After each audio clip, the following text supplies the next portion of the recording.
You're tapped into another TKK exclusive, bringing you the hottest stories, talent, products, and entertainment from communities all around the world, just like you.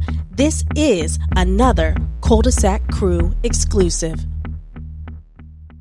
Hey everybody, it is your girl Elena Charis from the Kuldesac Krew, and I am bringing you a new TKK exclusive. Today in the house, we have a hip hop recording artist, goes by the name of C.KHiD with a K, and he is here to tell us a little bit about his new projects. C.KHiD. That's right. Come check me out if you haven't already. So let's get into it. Yo, well, thank you so much. Now, you are from Greenville, South Carolina, is that correct? That's right. I'm from Dirty South, South Carolina, South Cackalack. Born and raised, Yo. 864. Okay, but you travel everywhere. You have so much experience. You're over almost reaching your 15 years since you've gone, viral in music. So tell us a little bit about that. Yeah, I mean, I started in South Carolina because I wanted to make it a point that you can achieve something there. I saw Kevin Garnett growing up. He's from my neighborhood, basically, like small community. Grew up watching him, got inspired. I was like, damn, I'm gonna be a basketball player. But then I fell in love with hip hop more, went in that direction. Had an opportunity after a song went viral on that old site they call SoundClicks. I know y'all young heads don't know nothing about SoundClicks, but I went viral on that with a song called Nike Head, and I was like, okay, if I can make this internet thing change my future.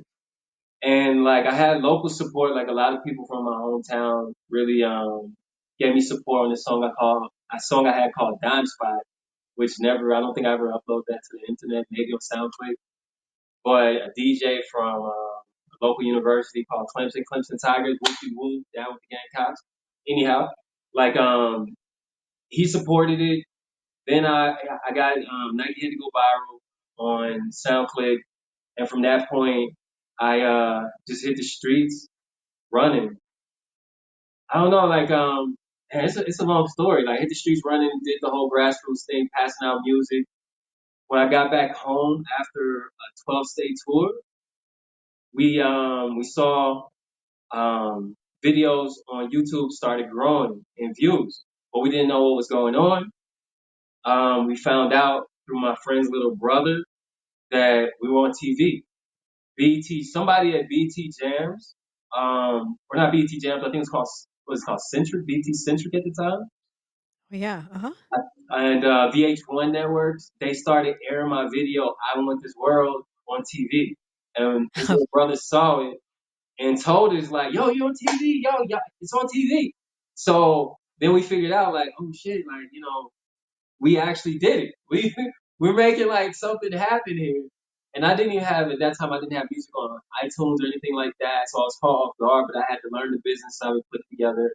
That business turned into other businesses, and I continued my travels to like build onto the music industry. I went to Vegas, New York, LA, Atlanta, Texas. I mean, everywhere I had to. Wow. So going viral just really changed your life. And if I look at your YouTube, you have all these music videos. You have over 19 million views on your YouTube channel alone. So from I was even checking out this one called One Fast Life. And at the end I saw, was that Wiz Khalifa? Yeah, yeah. Wiz. Okay, so at that point in time, I was one of the most recognized, probably like top three, five, something like that, hip hop artists on YouTube. Wiz Khalifa's people contacted me to do a collaboration right before he signed his deal with Atlantic because they were trying to bolster his image even more to get higher offers. Like he said, you check the interview, just Google search C.KHiD Wiz Khalifa. He'll say it like, what label is the best? The one that's offering the most money.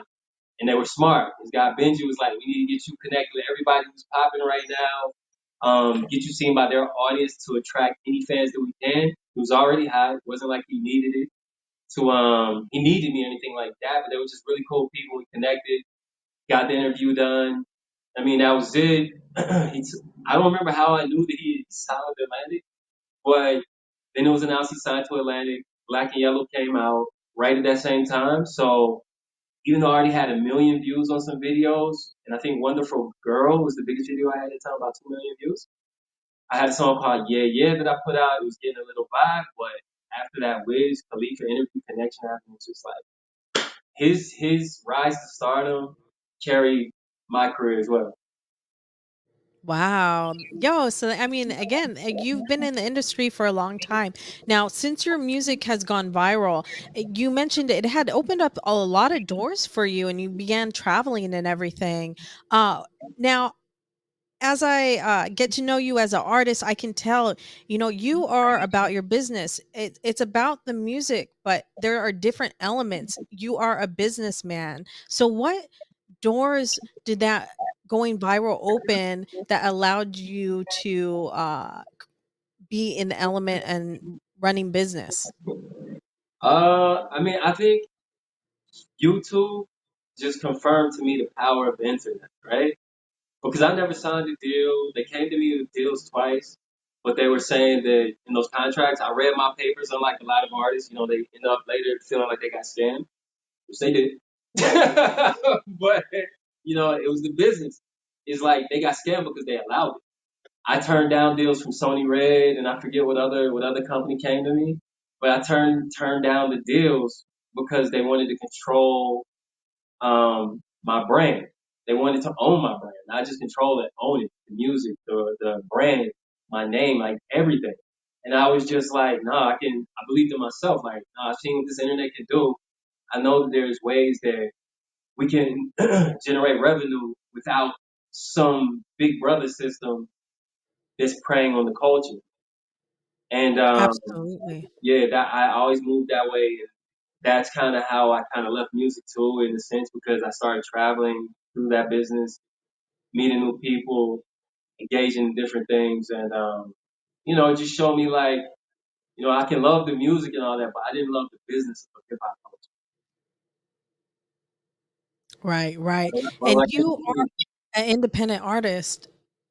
You have an independent team behind you as well. yeah, I mean, usually, and like, and this is what I'm talking about with YouTube. So let's get deep. We're gonna go there. Are we ready? Let's go. So, okay, I've learned from record labels, how they move, what they do. It's like Russ is saying here recently, or like Nipsey Hussle saying, all of these platforms we have today are manipulated by record labels. The guy who showed me how to do music, it's not like this is nothing new. The guy who showed me how to really do hip hop, like from the technical standpoint of making music, he worked at a record store in I think like the early 2000s, maybe even the late 90s. And he used to come to the studio with us with boxes of CDs and be like, yo, we just gonna ride around and throw these out the car in different yards. But you know what they had to do with those CDs? Hmm. They had to scan them so they would boost the record sales. So I learned firsthand, like, damn, Wow. this is what they do. Today on YouTube, now when YouTube started, it was all like grassroots, it was all natural. When I was getting a million views, it was natural. You had to really put in work. I had to hit the streets so people would come to YouTube. I damn near should be like paid for the promotion I did for YouTube probably. But after a while, the music industry, they hated on me at first. Like, they hated on all the YouTube artists. What's a Soldier Boy? What's a C.KHiD? What's it his name? They doing these little things on YouTube. It's corny. Like, who? It's just little computer nerds. No, we were young and we were technologically savvy on what's going on in the culture. So after we got so popular, we started selling ringtones. We started selling iTunes, MP3 downloads. We started selling Spotify. You know, we're making money without the labels, and the numbers were going up. I mean, I think I sold over a million. Hold on, I'm not gonna say sold. Let me go back. I had over a million ringtone downloads with a service called Mixer back in like 2011, right? But nobody knew about how that was going on. But if you had Mixer on your phone back then, you saw it. Millions of people. I think they had like 6 to 10 million users. And so once we started generating these kinds of numbers, these kinds of figures, somehow, right, Liar Cohen became the lead of a YouTube division called YouTube Music.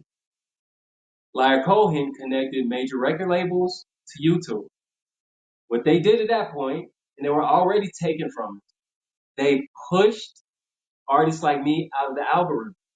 You couldn't, I mean, I was a popular artist when people were searching for my music, but all of a sudden you couldn't find my music if you search for the title. Instead, you would see other major label artists that have copied my song titles and some that actually took my whole damn song. So, Wow. and so they took my, Wow. so I'm not gonna say a whole song, but they took my concept, my choruses, the cadences, the ideas, and this was confirmed. This isn't like just some make believe thing. I figured out, how these things happen. I believe it too. I must say, I am an artist. I put in Elena Charis on my on Instagram, and I noticed lately. I mean, there's only one Elena Charis, but there's all these songs that pop up that have nothing to do with my music, and I'm like, why is my music not coming up? There's only one me. So you want to go there 2 times? I mean, we can go Kanye I with it. mean, let's Boom. get deep. Not too crazy. I mean, I don't want to get your radio station banned. but it won't happen because your radio station is awesome and the people are forever going to support you, I believe, for allowing artists to come and be free and say things that are real. Thank you. So there are Jewish groups. I'm going to say it like how it is. There's Jewish groups that own these companies. And I'm not saying all Jewish people are involved in this, right? It's just there's powerful people for whatever reason that are Jewish that have made, and you know what? Here's how I look at it. I don't even say it. I think Jewish people have made some of the wisest business decisions and practiced the most disciplined business decision for economics of any group ever. When last 100 years, 200 years, hands down. And that's why I try to remember, like, or I want people to remember, like, when you look at that kind of thing, they have a control, but it's not because they forced it, right? It's because they use this. They use their brain Hmm. to empower themselves. They came together, right? A Jewish person can be from whatever country, but they come together, they're gonna do business. They're not gonna tear each other down and do the things that we do within our own cultures, which allows them to elevate their business game to the biggest heights ever. Like when you talk about BlackRock and Vanguard, to me, bravo. They're making no, just one. BlackRock has $10 trillion in assets. The United States only generates $20 million, $20 trillion per year in the GDP, right? For them to make that kind of business move, those kind of business moves is absolutely phenomenal. But what we need to do also for ourselves is reflect on how they do those things, how they've unified and become these investor groups and companies that become so powerful. And we need to use our own resources. Like they said, Kanye was so bad for everything he said. And I do think the way Kanye said it wasn't well thought out, right? Because it's a competition. We're not controlled. We're not controlled mentally. We're free to do what we want. Um, we need to learn how they do things and take from that example, absorb it, and repeat. That's how big businesses do everything. With hip hop Right. culture, like you said, you can't find your music, right? It's because they've controlled and manipulated these social media platforms or whatever is hot at the moment. They become investors probably to those companies. If not investors, they just outright own it. They insert their own people in high power positions and they go for whatever is most profitable for them. Mm. They don't have a need, right? They don't have a need to do anything more than that because that's their job is to, you know, play the game the best they can, not to try Hmm. to control everything that people ingest or choose to buy and all that. It's just like, we're the Right. dealer. We're the dealer. And we're trying to give Right. you what you want. And that's it. We're the seller. And yeah, so when you talk about those things, I just think those algorithms are all manipulated this day to benefit those powerful groups. And if we Right. And I don't know what we can do about that except maybe launch our own platform. But it's true, right? 100% true. 100%. Like I don't want to go too deep into that. Like, but you know, Yeah, but you have and the reason why you were bringing this up too is because, you have experience going viral on YouTube, and then all of a sudden you see this shift, and you're in the yeah. algorithms. And Oh so yeah, you've experienced this firsthand. yeah. After Chris Brown took my song "Ayo" and made it a hit, yeah, I was out of the algorithm. Bottom line, that's it. Like that was it. Like Oh, guess what?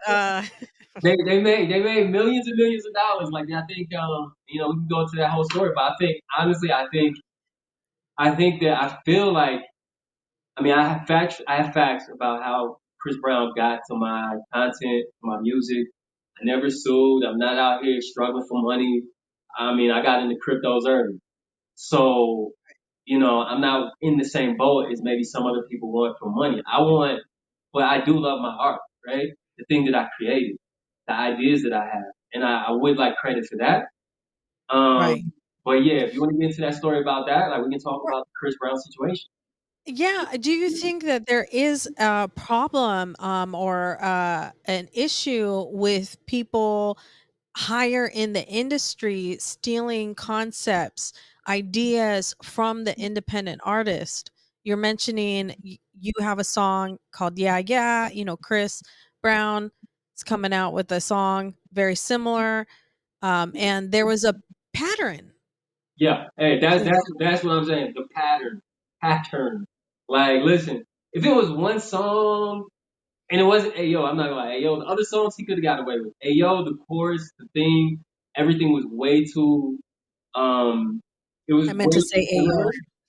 Right? Like, I mean, who was walking around saying Ayo, Ayo at that time and talking about a good time in the summer? Nobody, nobody. But I couldn't confirm things, but I really knew something was up because of the pattern. Like I dropped a vlog getting my hair braided in LA. Suddenly Chris Brown showed up to the braider, got his hair braided.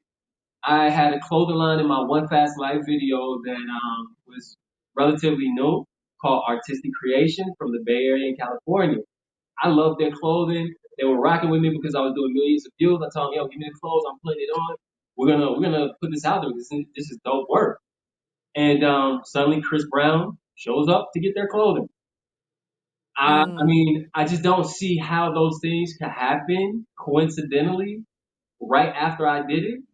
And then the Ayo song, I mean, that just was like the biggest nod, but I had Yeah Yeah that did 3 million views. Chris Brown came out with a song called Yeah 3X. Interesting. I had a song called Mona Lisa Lisa where I was comparing girls to the work of art, the Mona Lisa, saying like, yo, you're like a masterpiece. You're that queen of my eye, and just trying to big up women, saying like the women who do things that are on the right path in life. So of course, what does the industry have to do? They raunchify it. Chris Brown comes out with the Mona Lisa Lisa stripper version, talking about something about dropping down poles, something, but the song was whack. And here's the thing: all this was confirmed to me because the guy who produced my song "Hey Yo," when I was telling him that I was looking for a lawyer to investigate the situation and see if they can get anything due to me for it, his mind was blown. He was like, "Yo, you're not gonna believe this." Um, Mm. I went I went to college with a guy named Kevin McCall. Do you know who that is? At the time, I didn't. He said, "Look at YouTube, Kevin McCall, Chris Brown." Kevin McCall wrote music for Chris Brown, and he told me that, and this was at Washington State, I believe his name of the university. He played football there. He would come into the studio of my guy and try to listen and soak in what he was doing.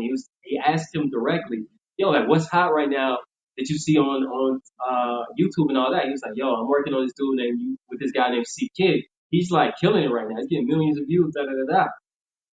So I believe that, and without a doubt, like I believe without a doubt, there's no way that somehow that guy is connected between me and Chris Brown, and Chris Brown has all of these things.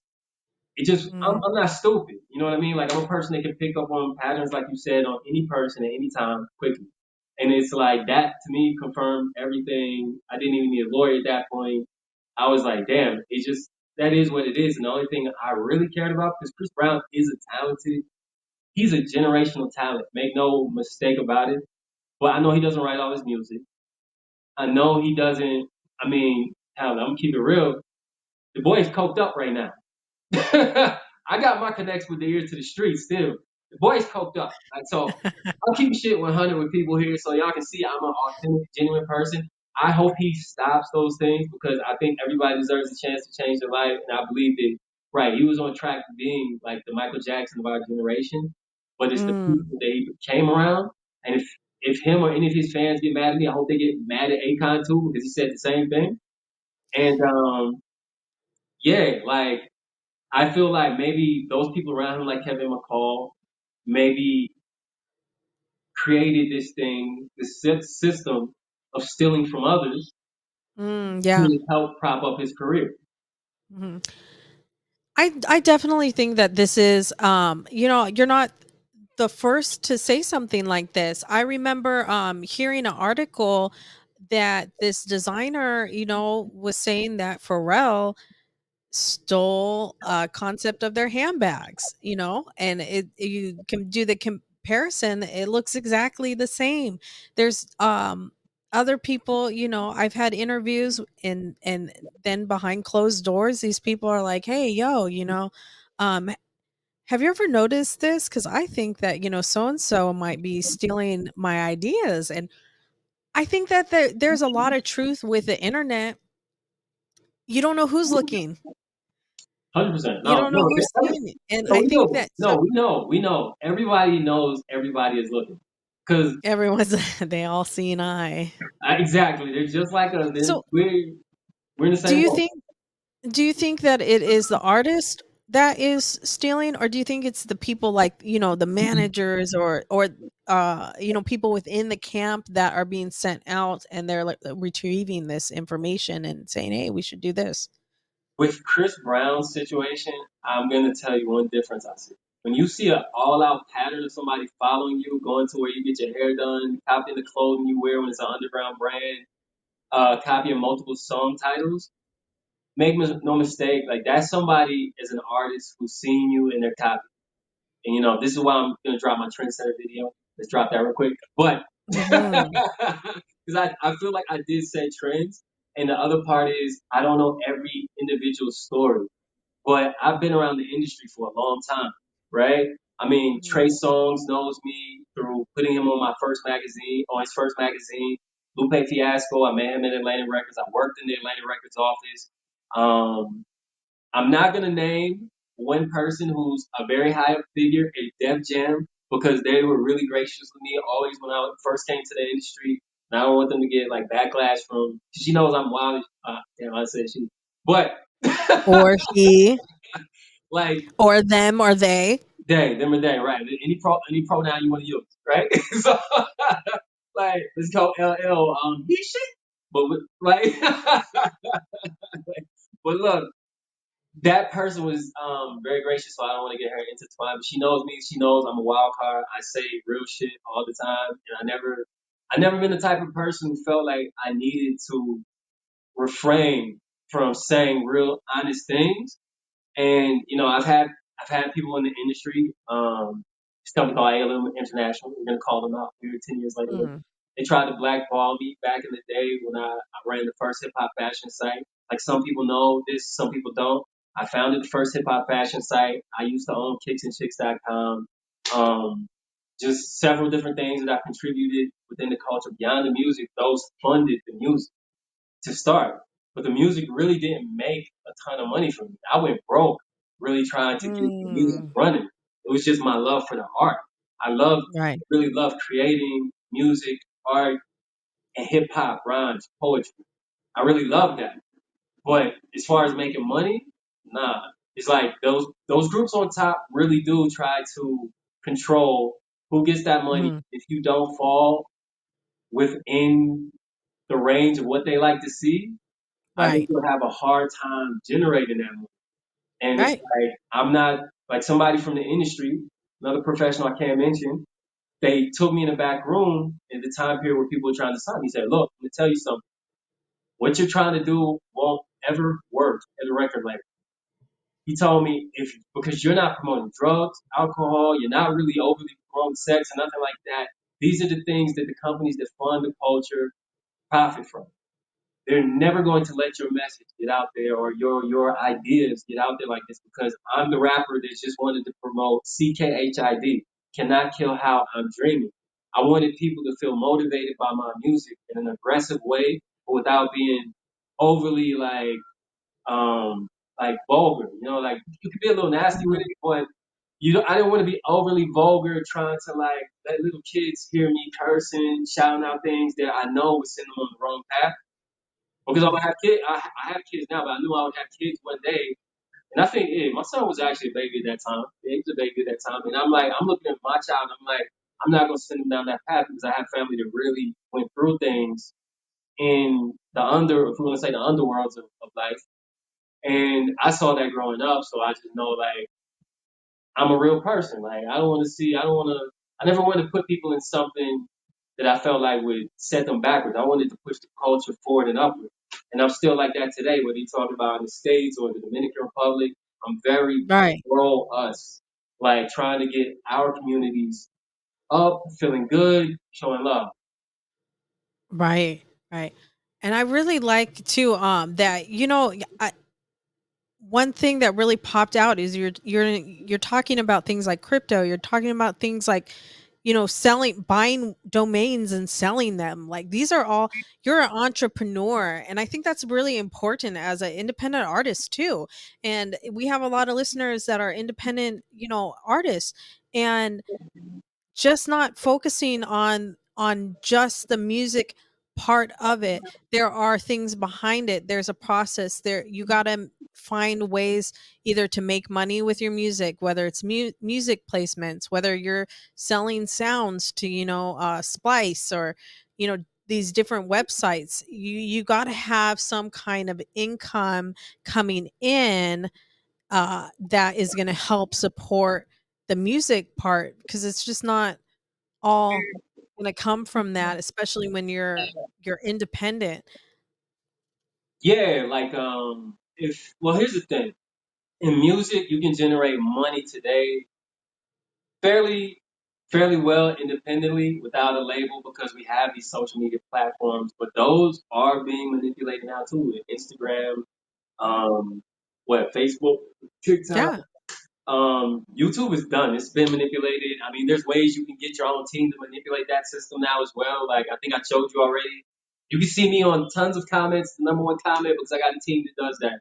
Like, and I'm keeping it real. I never did none of that shit before. My music views were all natural, but I just want to prove the point with this. But I also Mhm. realize people see those comments, come back to my channel, and like for instance, right now I think I get about what is it, 10,000 views a day just from those Wow. comments. Just from those From comments. the comments. Yeah, I was a song by 50 Cent, a music video, In the and you club, were in the comments, and then there was comments in there, and one of the comments was like, "Hey, why are you on so many comments? Because you're out there. People recognize your screen name. People see that face. 20K likes. It's another form of like marketing genius, actually. 1,000%, Mhm. 1,000%. It's like I've always been good in marketing. Um, I mean, yeah, I was doing like audio interviews and things like that with commercials in them before YouTube even came about. Mm, But yeah, people will see my comments everywhere because I realized that the comment section now has major branding value.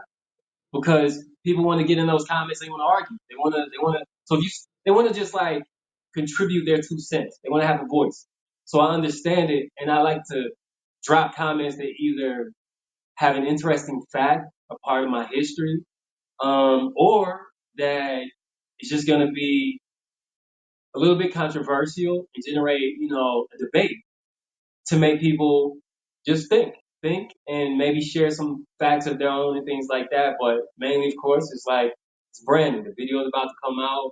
I need Trendsetter to do 1 million views. I need 100 million views these days. I need to go find a bot farm in the back of Thailand.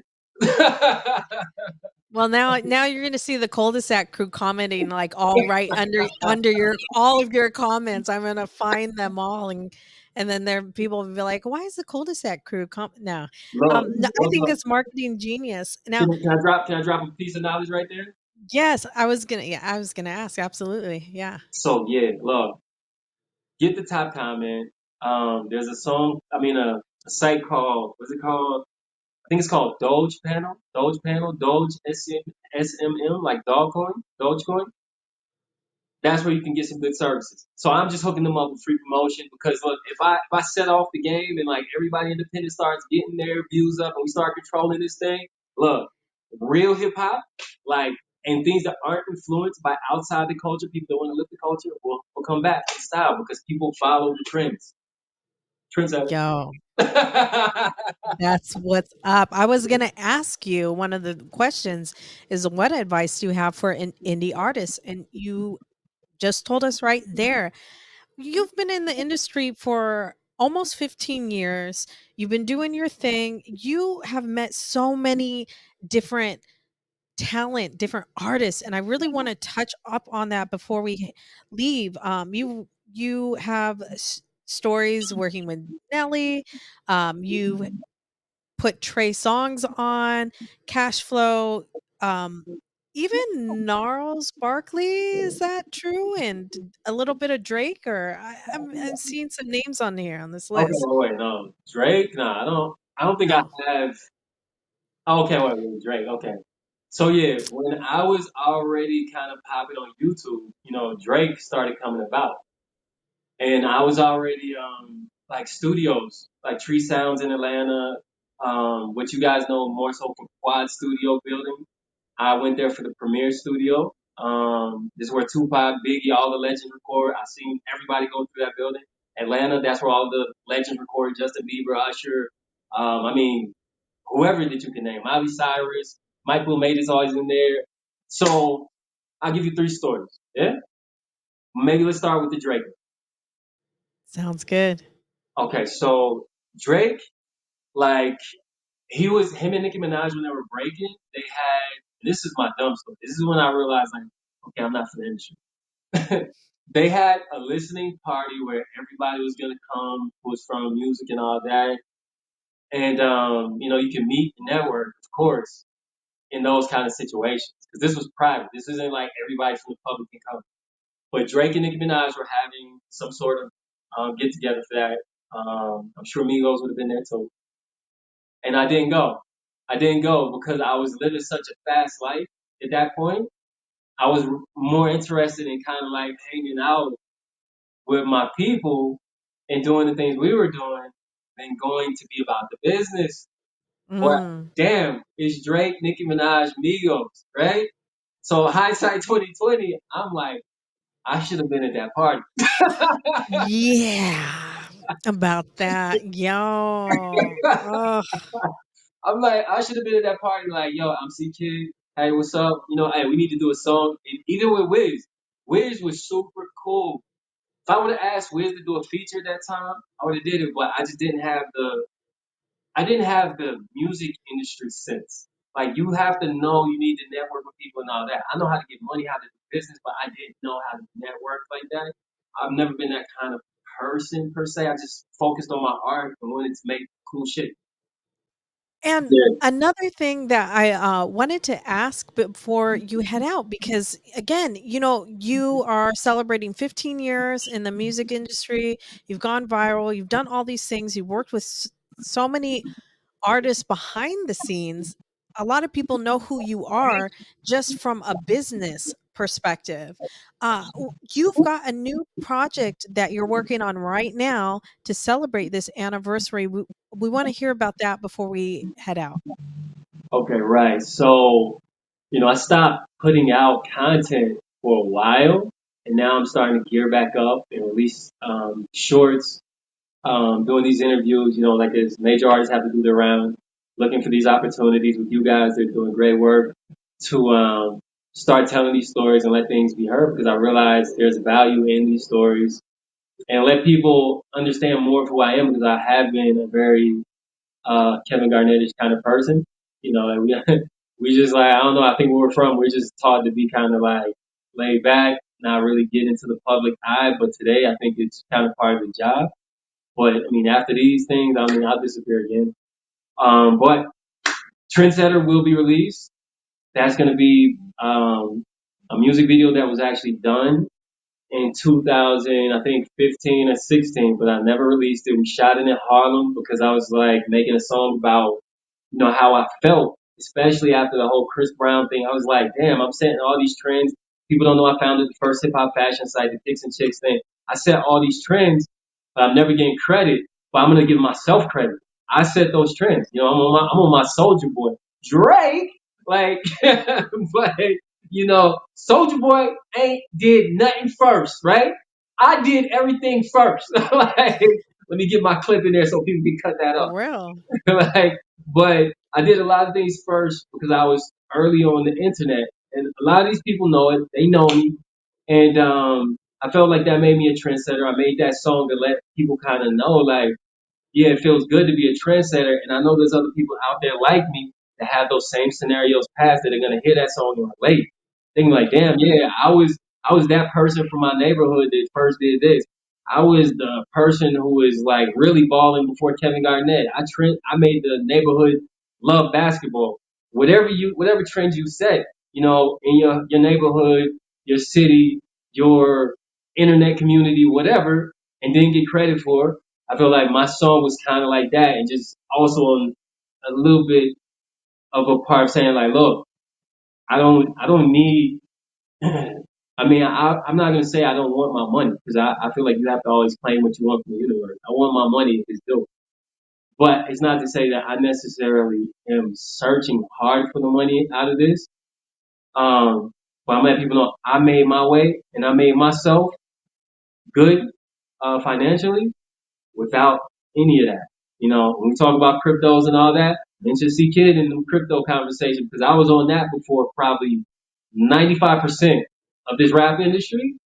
And, Mm, you know, that, that right there changed my life. Like, and when we talk about, the music, I did it as a love, right? Something I did and I wanted to create and I made trends happen. I made the earth move by creating that first hip hop fashion site.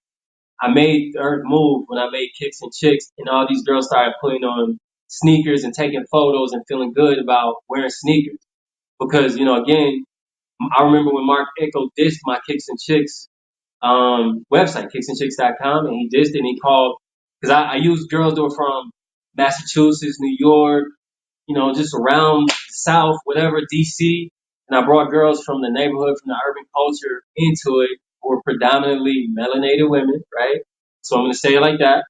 And they called them a stable of horses or some crazy shit like that. And I still have a screenshot of that saved till this day on a hard drive that I had. But people mm, accepted them into our culture as a trendsetter. But the reality is, I set the trend, they copied. So that's my message to them. yeah. When they hear this song, the people that really copy me, they know what's up. They gonna hear it, and other people are just gonna relate from that standpoint. Like, yeah, they put it down. That girl who was the baddest girl in the neighborhood, and she always was doing her hair a different way, and other girls copied it, so she would reinvent herself. That's creativity for her style. Like I just feel like I'm licking my lips like LL in here. I needed some water. but,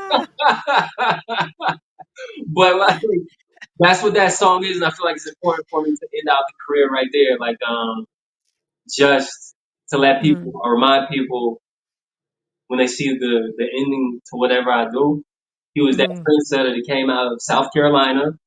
mm, Now I'm gonna put on too. Like my family on my mother's side has a lot of mixed nationality. And you know what I'm saying? So I don't ever want to like overplay it. Like, I'm from some other country, nothing like that. But I do want to represent for like all of the diaspora. When I say this, because in hip hop, we tend to say only black Americans, this and that. No, no, no, no.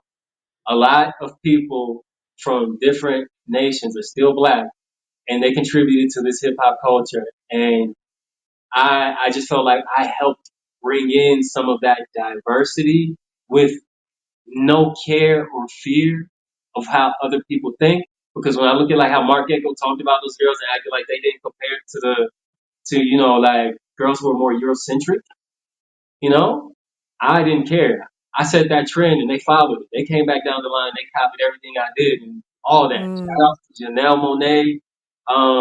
Is it Janelle Monet? I think is her name. Janelle Stein. I said Monet. Janelle Stein, who was the girl in the camera Oh. wet wipes video. She was the hip hop model that came over my house and took a picture with a sneaker that started that whole boom. So Mm. also give her credit too, because if it wasn't for her aesthetics, none of that would ever happen. Mm. Yo, that's what's up. I love this. You are really making a mark in this industry, in entertainment, in business, in crypto, all of this stuff.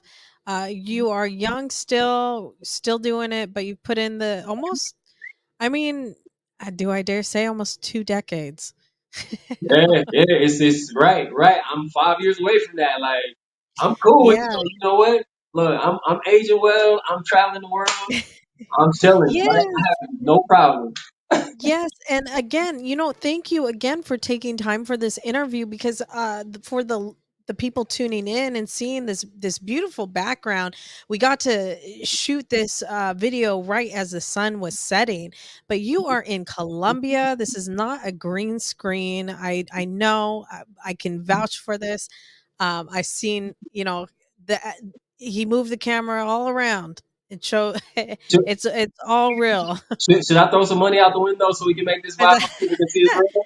Well, only if that window's over here in California, but it's not, it's in Colombia, so, uh, there's no purpose for that. You got to do stunts so you can go viral. That's how this thing works these days. Like, Throwing money. Well, I'll yeah. just throw pennies out the window. I can't throw actual physical dollars. No, So, no, no. I'm throwing Colombian pesos, but I'm not gonna do that though. Like I have some. pesos. But Yep. hold on, wait. For the trendsetter video, I'm thinking about doing something special about helping the community because I don't Okay. y'all doing these stunts and not helping people. So I want y'all to see that too when it happens. But you didn't ask me one Yeah. question. I was gonna ask you where everyone can check out your music and all that stuff. No, you're missing one other question. Okay. Oh, no. No. Like no. This is a question I never told you. Like nobody ever discussed and nothing like that.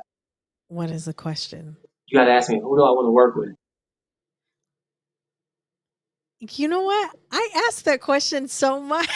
I asked that question. Okay, so if you had a bucket list, who would you work with? Nobody, because this industry is full of bitch asses. That is awesome. I got That's my actually own money, so forget that. No. Like, that's hilarious. That's the first answer. You know what? I've had a similar answer where they said that not really all well maybe Missy Elliott. But other than that is like look. you I, said I not mean, even Missy. I mean, honestly, I was just at this point and how I've seen how the industry kind of works. Mm, I just don't even know if I would. Like, I think maybe somebody from okay, yeah, somebody from the Carolinas. Anybody from the Carolinas, I am all good for them. Anybody from the independent. Dominican Republic, I'm all good with them. And anybody from Las Vegas, I'm all good with them. So that's Independent. three places that were important in my life. So I gotta Yeah. respect the community and support the community. But this industry, bitch asses. Oh my goodness. Oh my gosh. Well, before we head out, and again, thank you so much for taking this time. This is crazy. I think this is the first international interview that I've done where it's overseas. So this is really exciting. We've gone as far as Canada, but we haven't gone as far as Colombia. So this is a new first. We've had people fly in from all around the US, all around the world, but we've never done one digitally, internationally. So this is a first time and it's great. It's with C.KHiD, that's C.KHiD. So where can people check out your music, follow you on social media platforms? Just want people to see me bankhead bounce on here just to bring it back. ATL bankhead. But like any platform, just look up C.KHiD, CKHID. and you'll find me. And I mean, that's probably the only way you're gonna find me because of the algorithm situation. That's what it seems like these days. Maybe that's gonna change as this team works. But that's it. Just look up C.KHiD. Cannot kill how I'm dreaming. And I have some special things in the works.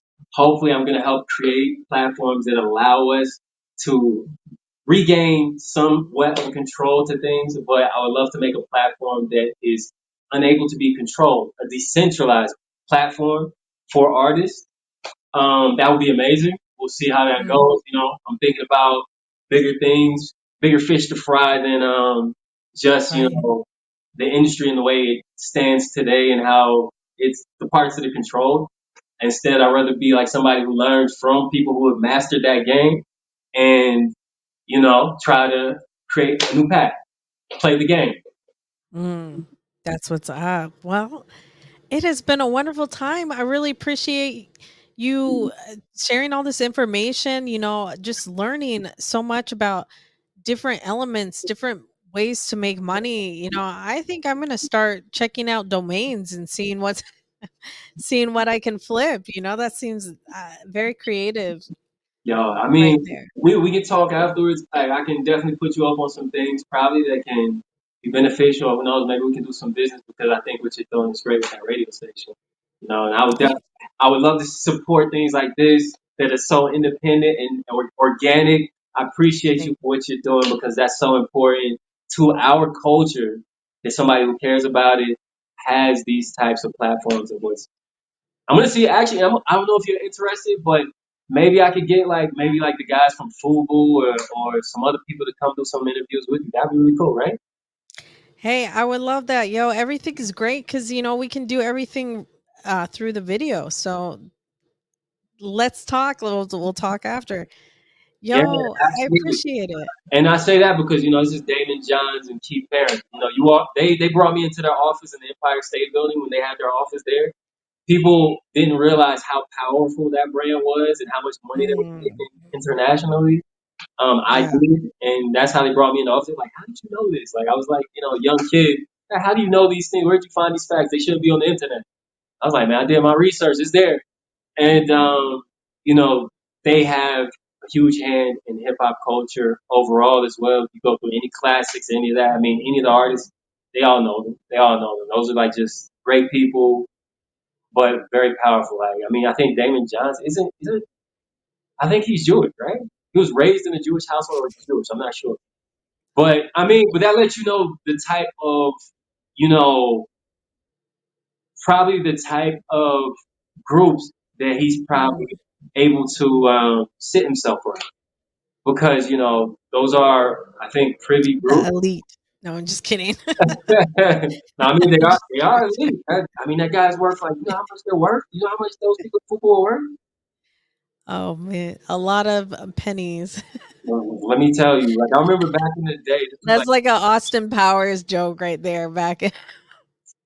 Sorry. let me tell All right. Well, you. then, I know we could get into this, but next episode of the Kuldesac Crew, I would love to.